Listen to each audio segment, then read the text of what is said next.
வணக்கம். இந்த வீடியோவில் வந்து நம்ம மைக்ரோமேக்ஸ் டிவியோடைய tconn போர்டுடைய வோல்டேஜ் வந்து மெஷர் பண்ண போகிறோம். நீங்கள் பார்க்குறது வந்து இந்த ஐசி, அதாவது இந்த ஐசி வந்து இது DC to DC conversion IC. இது வந்து சிக்னல் ஐசி. இங்கே இருக்கிறது வந்து DC to DC conversion IC. So இங்கே இருக்குது நிறைய காயில்லாம் இருக்குது, சுவிட்சிங் சப்ளைலாம் இருக்குது.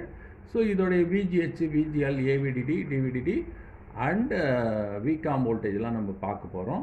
பிஃபோர் தட் இதுக்கு வந்து என்ன இன்புட்டு அண்ட் அவுட்புட்டை பார்க்க போகிறோம். இதுக்கு வந்து ஒரு பேசிக் ப்ராசஸ் இருக்குது. என்ன பேசிக் ப்ராசஸ் அப்படின்னு கேட்டால், இன்புட் வந்து நமக்கு 12 வோல்ட் பேனலோடைய வோல்டேஜ் இன்புட் வரும்.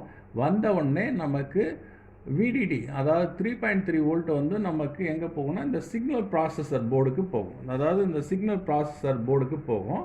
போன உடனே இந்த சிக்னல் ப்ராசஸர் என்ன பண்ணுவோம்னா 1.8 வோல்ட்டை எனேபிள் வோல்டேஜாக வந்து நமக்கு எதுக்கு கொடுக்கும்னா இந்த ஐசிக்கு கொடுக்கும், அதாவது டிசி டு டிசிக்கு கொடுக்கும். அதுக்கப்புறம் தான் விஜிஹெச், விஜிஎல்லாம் ஆன் ஆகும். நம்ம இதெல்லாம் வருதான்றது பேசிக்காக நம்ம செக் பண்ணுவோம். பேஸ்னா இன்புட் வோல்டேஜ் பார்க்குறோம். இந்த டெஸ்டிங் ஜம்பரில் இங்கே பாருங்கள், இது ஸ்கோப்பில் பாருங்கள் 11.8 வோல்ட் வருது. சரிங்களா?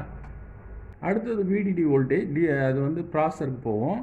இதில் வந்து வரல, ஏன்னா கிரவுண்ட் போல் காமிக்குது, கிரவுண்டட் சிம்பிள் போல் காமிக்குது. இது வந்து ஷார்ட் சர்க்யூட் போல் இருக்குது. சரிங்களா?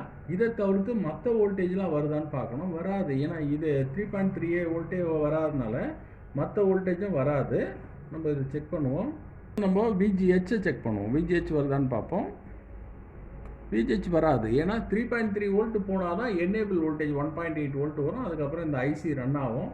ஆக்சுவலாக இது கோல் செக் பண்ணி பார்ப்போம். இந்த டிவி வந்து நான் டெமோ பர்பஸ்க்காக தான் காமிக்கிறேன். ஆக்சுவலாக வந்து இது ஸ்க்ரீன் வந்து டேமேஜ் ஆகிருக்கு. ஸ்க்ரீன் வந்து ஃபிசிக்கலாக உடஞ்சிருக்கு. அதனால் ஷார்ட் சர்க்யூட் ஆகிருக்கு. அதனால் இந்த கேபிள் கனெக்ட் பண்ணால் இந்த இதுக்கு tconn போர்டு எந்த வோல்டேஜும் வராது. அதனால் இப்போ டிஸ்கனெக்ட் பண்ணிட்டேன். இதில் பாருங்கள், ஸ்கோப்பில் வந்து நான் இந்த வோல்டேஜ் காமிக்கிறேன். பாருங்கள், விடிடி வோல்டேஜ், அதாவது விடிடின்றது ஏவிடிடின்னு சொல்லுவாங்க. ஸோ அந்த வோல்டேஜ் பாருங்கள் எவ்வளோ வோல்டேஜ் வருதுன்னு பார்த்தீங்களா. வித் பல்ஸோடு ஜென்ரேட் ஆகுது. 15.8 வோல்ட் வருது. சரிங்களா? அடுத்தது வந்து விஜிஹெச் பாருங்கள். விஜிஹெச்சோட வோல்டேஜ் 25 வோல்ட் வருது. 25.6 வருது. ஸோ இது போல் வோல்டேஜ் எல்லாமே வருது. பட் வந்து என்னென்னா, நீங்கள் வந்து ஸ்டார்ட் ஆகிருக்கனால அது போல் வருது. ஸோ இப்போது போர்டு ஷார்ட் ஆகிருந்தாலும் ஸோ இது போல் ஒர்க் ஆகாது. ஸோ அதனால் வந்து நம்ம என்ன பண்ணோம், இந்த கேபிளை கழட்டிட்டு கேபிளை டிஸ்கனெக்ட் பண்ணி செக் பண்ணி பார்த்தீங்கன்னா உங்களுக்கு தெரியும். இது வந்து மைனஸ் வோல்டேஜ், அதாவது மைனஸ் விஜிஎல் வோல்டேஜ் இது. ஸோ எல்லா வோல்டேஜும் வருது. ஸோ tconn வந்து நல்லா தான் இருக்குது. பேனல் தான் ப்ராப்ளம் இது. ஸோ அதுக்காக தான் அந்த டெமான்ஸ்ட்ரேஷனு. சரிங்களா? Okay, thank you.